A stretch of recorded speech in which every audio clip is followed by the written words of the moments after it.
नमस्कार बच्चों, एक बार फिर से आपका स्वागत है आई कांटेक्ट यूट्यूब चैनल पे।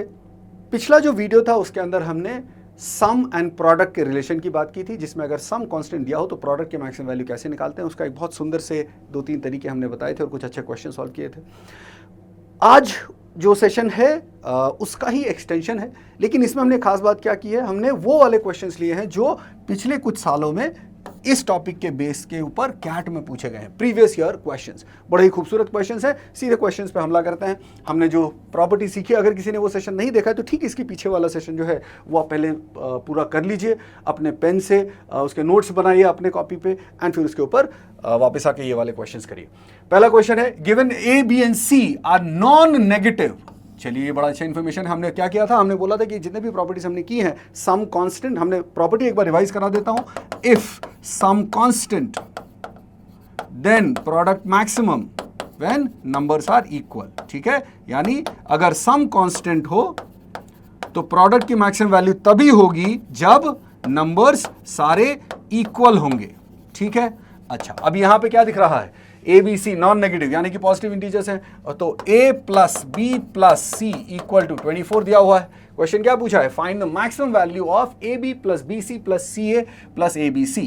ध्यान से देखिए, maximum value of A into B plus B into C plus C into A plus A into B into सी, ऐसा इस चीज की मैक्सिमम वैल्यू निकालनी है। क्या दिख रहा है आपको? अब यहां पे कंफ्यूजन हो सकता है कि चलो सिर्फ ए इंटू बी इंटू सी होता तो हम डायरेक्टली कर लेते, बट यहां पे ए बी भी है, बी सी भी है, सी ए भी है, इसमें सारे आइटम्स तो इन्वॉल्व नहीं है ना। तो यहां पे मैं आपको एक चीज बताता हूं, सिमेट्री। जब भी गिवन एक्सप्रेशन में सिमेट्री हो, ठीक है, तो नंबर्स को इक्वेट करने से आपको या तो मैक्सिमम वैल्यू मिलेगा या मिनिमम वैल्यू मिलेगा। कहने का मतलब कि अगर सिर्फ ये वाला होता तो मैं ये प्रॉपर्टी लगा देता, ठीक है, लेकिन जबरदस्ती के एक्स्ट्रा टर्म्स भी ऐड कर दिए। ठीक है, राइट। तो अब मैं उसके लिए आपको एक दूसरा सा सिचुएशन एक और बताता हूं, सिमेट्री। अब सिमेट्री का मतलब क्या होता है? सिमेट्री का मतलब होता है कि वेरिएबल्स को इंटरचेंज करने से कोई फर्क नहीं पड़ता। ध्यान से देखिए, वेरिएबल्स आर इंटरचेंजेबल। मैं समझाता हूं कि उसका मतलब क्या है।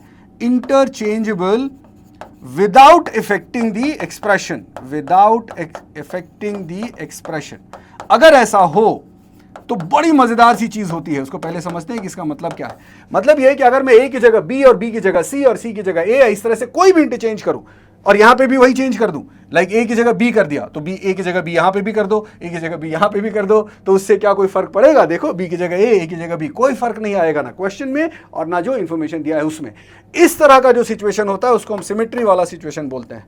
उस केस में जब आप नंबर्स को इक्वेट करोगे तो आपको या तो मैक्सिमम वैल्यू मिलेगा या मिनिमम वैल्यू मिलेगा। लेकिन इस क्वेश्चन में पूछा है मैक्सिमम वैल्यू। अब कैसे करें? बड़ा सिंपल सा तरीका है, पहले इक्वेट तो करो। तो अगर आप A B C equal to 24 है उसका सम, तो अगर आप इक्वेट करते हो तो हर एक की वैल्यू 8 8 8 हो जाएगी। तो जो क्वेश्चन पूछा गया है, क्यू मान लेते हैं इसको, इस क्यू की वैल्यू क्या हो जाएगी? ए इंटू बी यानी 8 इंटू 8 प्लस बी इंटू सी यानी वो भी 8 इंटू 8 प्लस सी इंटू ए यानी वो भी 8 into 8 plus A into B into सी यानी वो 8 इंटू 8 इंटू 8, ऐसा हो जाएगा। तो ये बनेगा 64 64 64 192, ठीक है, प्लस 8 क्यूब दैट इज 512। अब इसकी वैल्यू कितनी हो रही? 2 + 2 4 9 and 1 10 5 and 1 6 and 1 7। दोबारा ऐड कर लो, 192 194 204 704। तो 704 तो ये वैल्यू आ गई। मैं क्या कहने की कोशिश कर रहा हूं, इसको याद करो, दिमाग में बिठाओ। अगर ये सिमेट्रिक एक्सप्रेशन है, जो कि है, सिमेट्रिक एक्सप्रेशन का क्या मतलब होता है, एक बार फिर से बोल रहा हूं, अगर वेरिएबल्स को आपस में एक दूसरे से इंटरचेंज करने से क्वेश्चन में कोई फर्क नहीं पड़ रहा, ओरिजिनल क्वेश्चन में कोई फर्क नहीं पड़ रहा, इसका मतलब यह है कि वो सिमेट्रिक इक्वेशन माना जाएगा और उसमें हम जब भी वेरिएबल्स को इक्वल करेंगे तो हमें जो वैल्यू मिलेगी वो या तो उस एक्सप्रेशन की मैक्सिमम वैल्यू होगी या मिनिमम वैल्यू होगी। तो यहां पे ये जो 704 है वो इस एक्सप्रेशन का या तो मिनिमम वैल्यू है या मैक्सिमम वैल्यू है। ये अब कैसे पता चलेगा कि वो मैक्सिमम है मिनिमम है? बड़ा खूबसूरत सा तरीका है।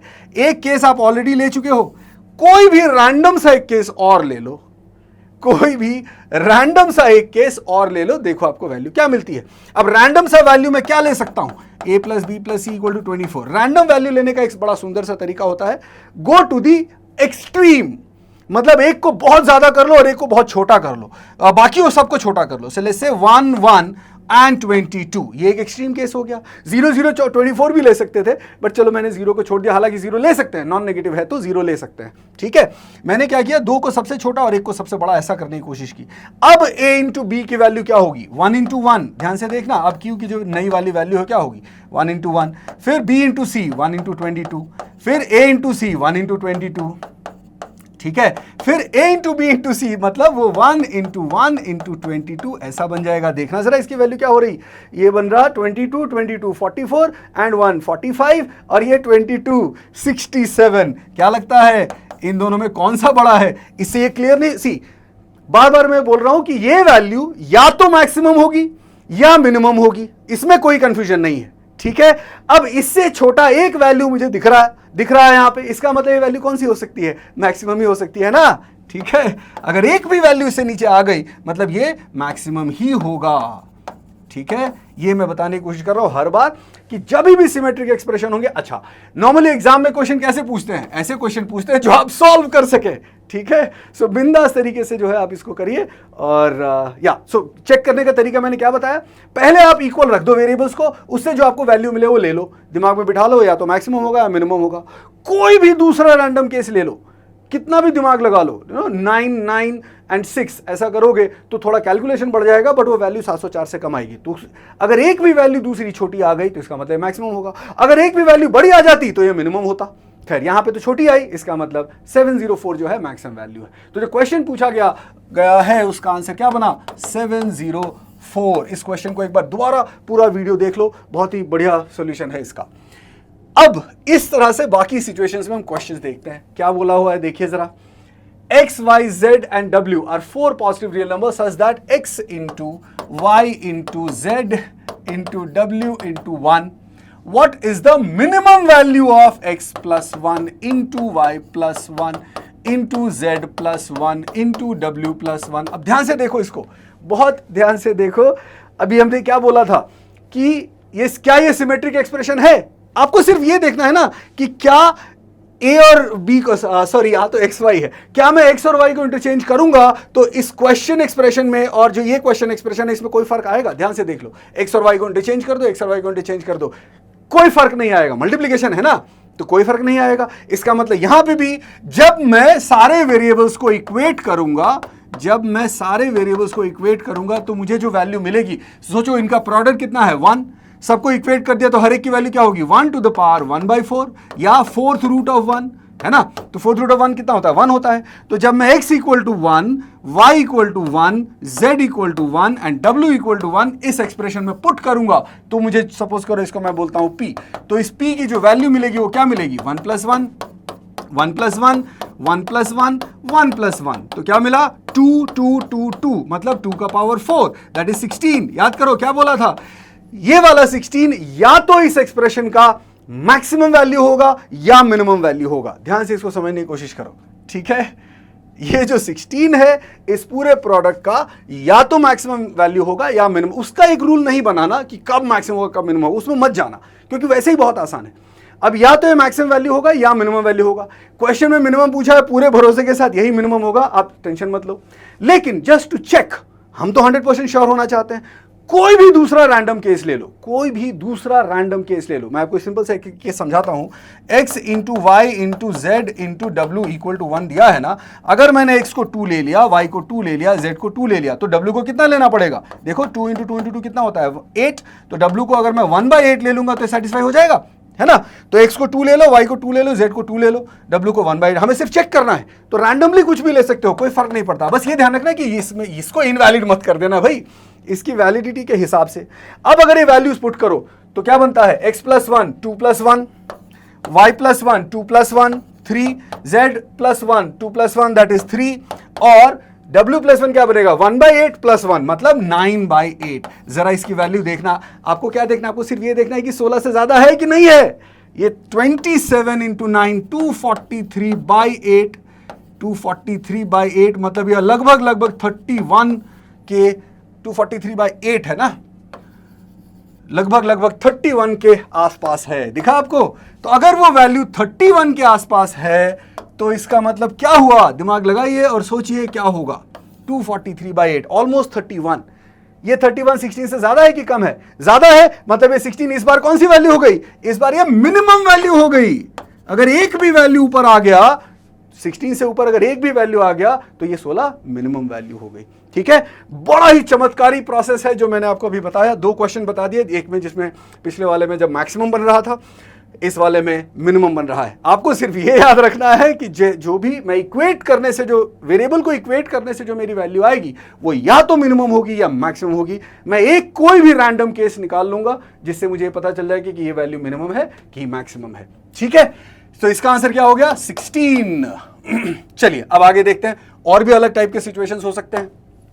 अगला question, let a and b be two positive numbers, find the minimum value of a plus 1 by a to the power 2 plus b plus 1 by b to the power 2। अब यहां पे कुछ और इंफॉर्मेशन नहीं दिया है तो इक्वेट करने वाला रूल लागू नहीं होगा। समझो, पिछले दोनों ही क्वेश्चंस में आप देखो कुछ ना कुछ इंफॉर्मेशन दी थी ना, ये वाला गिवन इंफॉर्मेशन था। ठीक है, इस वाले क्वेश्चन में इससे पहले जो था यहां पे ये वाला गिवन इंफॉर्मेशन था, तो हम ये इस्तेमाल कर पाए इक्वेट करने वाला। ठीक है, यहां तो गिवन इंफॉर्मेशन है ही नहीं, वो इसलिए क्योंकि जरूरत ही नहीं है।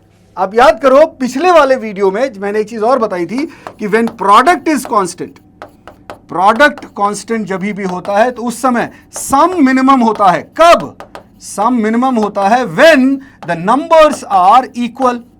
ठीक है, वहां पे उसका एक डायरेक्ट आउटकम भी बताया था। क्या बताया था, याद है किसी को? कोई भी पॉजिटिव नंबर और उसका रेसिप्रोकल, उसकी जो मिनिमम वैल्यू होती है वो कितनी होती है? 2 होती है। वो सीधा अप्लाई करो ना यार, बात खत्म। ठीक है, अच्छा, a and b are 2 positive numbers, तो a प्लस 1 बाई a, इसकी मिनिमम वैल्यू कितनी हो जाएगी? मिनिमम वैल्यू हो जाएगी 2, उसका लेना है square, plus b plus 1 by b number और उसका रेसिप्रोकल, उसकी मिनिमम वैल्यू कितनी हो जाएगी? 2, उसका स्क्वायर। तो यानी इस एक्सप्रेशन की मिनिमम वैल्यू जो है वो क्या बन गई? वो बन गई 4 plus 4 that is 8। So this 8 is the minimum value of this expression। Question क्या पूछा है? मिनिमम ही पूछा है। तो ये सारे क्वेश्चन क्या होते हैं ना, बहुत सारे बच्चे सिर्फ इस क्वेश्चन की शक्ल देख के छोड़ देते हैं। एक छोटी सी प्रॉपर्टी है, वो याद होनी चाहिए, पता होनी चाहिए। अगर वो पता है तो 15 सेकंड के अंदर आप ये क्वेश्चन कर सकते हो। ठीक है, तो इसका आंसर आ गया 8, बस दैट्स इट। ये कैट के क्वेश्चंस के ऊपर बेस्ड है। ठीक है, चलिए अगला क्वेश्चन देखते हैं। For positive real numbers a, b, c, that is a plus b plus c equal to 15, then find the maximum value of a plus 2 into b minus 3 into c plus 7। आप चक्कर लग गया, ये ध्यान से देखना, ये इंटरचेंजेबल वाला नहीं है। क्यों? अगर मैं इंटरचेंज करता हूं तो ये a माइनस 3 बन जाएगा और ये b प्लस 2 बन जाएगा, तो अब आप इंटरचेंज नहीं कर सकते। लेकिन ये तो वैसे फिर से आसान है, सम कांस्टेंट दे रखा है, प्रोडक्ट का मैक्सिमम वैल्यू। याद करो, हमने सबसे शुरुआत में ही बात की थी और पिछले वाले वीडियो में कम से कम इसके 4 क्वेश्चन किए थे। मैं दोबारा से बता देता हूं। If sum is constant then product is maximum. Product is maximum when numbers are equal. ठीक है, व्हेन नंबर्स आर इक्वल। लेकिन समस्या यह है कि यहां पे सम दे रखा है a प्लस बी प्लस सी और प्रोडक्ट में a इंटू बी इंटू सी नहीं है। a प्लस 2 है, b माइनस 3 है, c प्लस 7 है। तो क्या करोगे? यहां पे एक कैच है, कैच ये है, चेक द सम। आपको ये चेक करना पड़ेगा, क्या? Sum of numbers which are multiplied. जिन नंबरों का प्रोडक्ट निकालना है उनका सम चेक करो। नंबर्स मल्टीप्लाइड, कौन से नंबर्स का प्रोडक्ट निकालना है? क्या हमें एबीसी का प्रोडक्ट निकालना है? नहीं ना, तो कोई फायदा नहीं है। तो क्या करेंगे? जिनको मल्टीप्लाई किया है a plus 2, b minus 3, c plus 7, उनको ऐड करो। तो a plus 2 plus b minus 3 plus c plus 7, इनका एडिशन क्या वो कांस्टेंट है? क्या इनका सम कांस्टेंट है? चेक करते हैं। तो ये बनता है a plus b plus c, 2 minus 3 minus 1 plus 7, that is plus 6।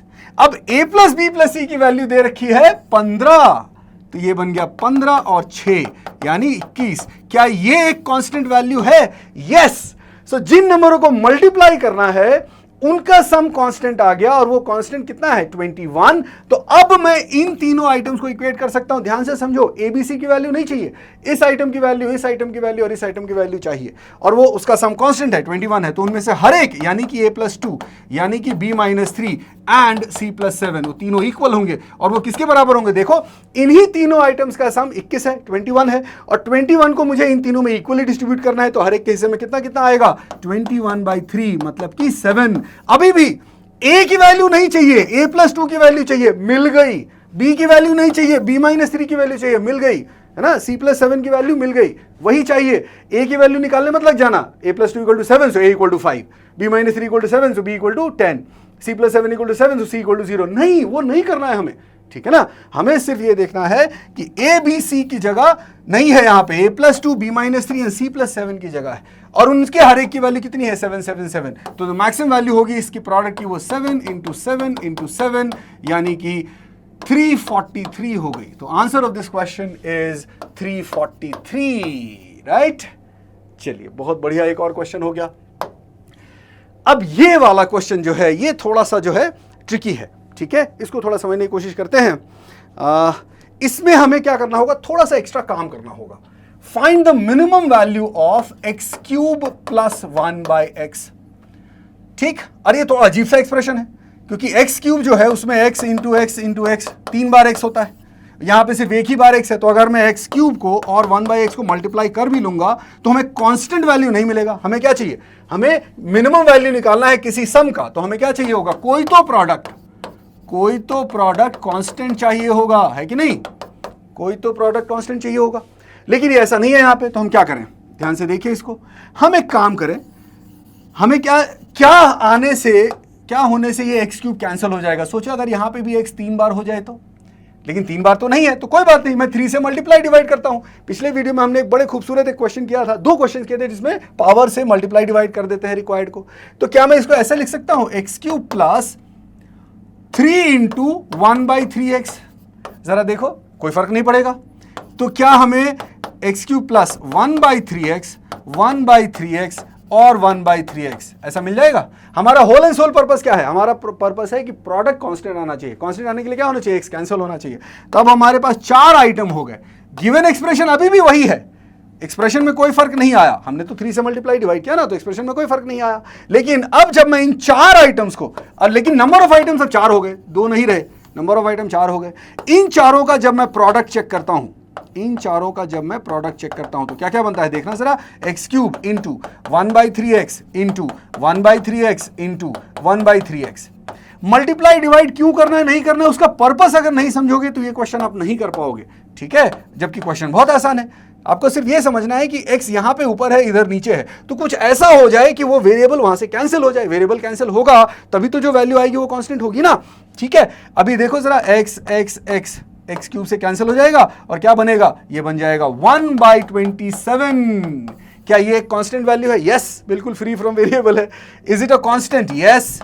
ये कितने आइटम्स का प्रोडक्ट है? ये 4 आइटम्स का प्रोडक्ट है, 4 आइटम्स का प्रोडक्ट है। अब याद करो, जब सम प्रोडक्ट कांस्टेंट है तो सम की मिनिमम वैल्यू निकालने के लिए क्या करते हैं? सबको इक्वेट कर देते हैं। तो x³ की वैल्यू इक्वल टू 1/3x की value equal to 1/3x equal to 1/3x, और वो चारों किसके बराबर होंगे?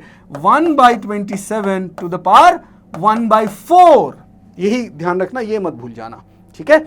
सो 1/27 टू द पावर 1/4 ये वैल्यू बनेगी, ठीक है। चलिए बढ़िया, इसको मैं सिंप्लीफाई करके लिख सकता हूं 1/27। अभी ये जो है 27 3³ होता है, तो 3 टू द पावर 3/4, ठीक। अच्छा, तो इस x³ की वैल्यू ये हो गई, 1/3x की वैल्यू ये हो गई, ठीक है। तो लेकिन हमें 1/3x नहीं चाहिए, हमें तो 1/x चाहिए। तो x³ तो ठीक है, मैं अलग अलग लिख देता हूं।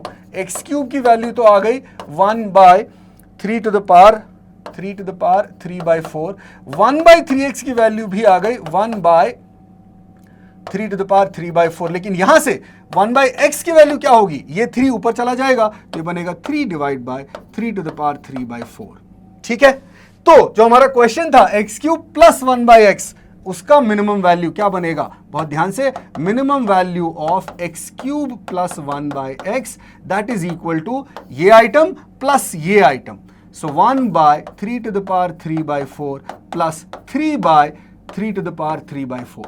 तो नीचे डिनोमिनेटर तो सेम है, तो 3 + 1 4, 4/3^3/4। नंबर की शक्ल पे मत जाओ, ऑप्शन में वही दिया होगा। ठीक है, तो ये बड़ा ही डिफिकल्ट क्वेश्चन है, छोटा सा क्वेश्चन है। अगर किसी को कॉन्सेप्ट पता हो तो बहुत आसानी से कर सकता है। कॉन्सेप्ट क्या था, सम का मिनिमम वैल्यू निकालना है, तो हम क्या चेक करेंगे, प्रोडक्ट चेक करेंगे। प्रोडक्ट कैसा होना चाहिए, कांस्टेंट होना चाहिए। कांस्टेंट बनाने के लिए वेरिएबल कैंसिल होना चाहिए। यहाँ क्या है, x³ है, यहाँ अकेला x है, तो क्या कुछ ऐसा कर सकते हैं कि x 3 बार दिखाई दे, कर सकते हैं ना, 3 से मल्टीप्लाई डिवाइड। तो वो सारा करने के बाद हमारे पास ये वैल्यू आया। ठीक है, चलिए अब जैसा कि तो यहां पे जो है हमारा अलजेब्रा का प्राइमरीली मोटा मोटा कंप्लीट हो गया। इसके बाद जो हम करेंगे वो एप्लीकेशन बेस्ड अलजेब्रा करेंगे। ठीक है, इसके बाद जो चीजें आएंगी वो होंगी एप्लीकेशन बेस्ड क्वेश्चंस। ठीक है, जैसे जिसमें डिफाइंड ऑपरेशंस होते हैं। ठीक है, चलिए वो जब हम करेंगे तो आप खुद ही देखना, बड़े इंटरेस्टिंग चीजें होती हैं। अगेन वो क्वेश्चंस ऐसे होते हैं जिसको देख के बच्चे छोड़ देते हैं, नहीं छोड़ना चाहिए, क्योंकि वो छोटे बच्चों वाला क्वेश्चन होता है। कोई 4th 5th स्टैंडर्ड का बच्चा भी वो क्वेश्चन कर पाएगा। उसके लिए हम मिलते हैं अगले वीडियो में। तब तक आप चैनल सब्सक्राइब करिए, लाइक करिए, शेयर करिए, और अगर आपके पास कुछ भी फीडबैक है सेशन के बारे में, मेरी भाषा के बारे में, किसी और टॉपिक की रिक्वायरमेंट के बारे में, जरूर हमें कमेंट में बताइए, हम उसके ऊपर काम करेंगे। Thank you so much.